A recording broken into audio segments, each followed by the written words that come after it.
আসসালামু আলাইকুম ওয়া রাহমাতুল্লাহি ওয়া বারাকাতুহু। হাই বন্ধুরা, আজকে আপনাদের জন্য আরও একটি নতুন ভিডিও নিয়ে আসলাম।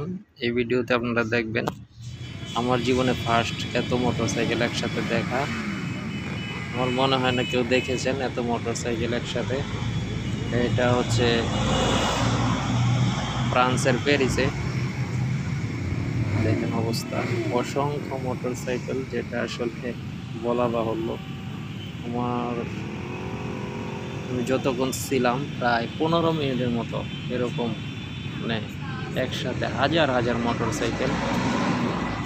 আসলে আমার দেখা এটি ফার্স্ট আমার লাইফে, ফ্রান্সের প্যারিসে। সো ভিউয়ার্স, সবাই ভালো থাকবেন, সুস্থ থাকবেন এবং আমাদের চ্যানেলের পাশে থাকবেন। লাইক কমেন্ট শেয়ার করবেন, সাবস্ক্রাইব আপনার ইচ্ছা, যদি মনে চায় আমাদের চ্যানেলটা সাবস্ক্রাইব করে যাবেন। সবাই ভালো থাকুন, আল্লাহ হাফেজ, আসসালামু আলাইকুম ওয়া রাহমাতুল্লাহ। ভিডিওটি দেখুন।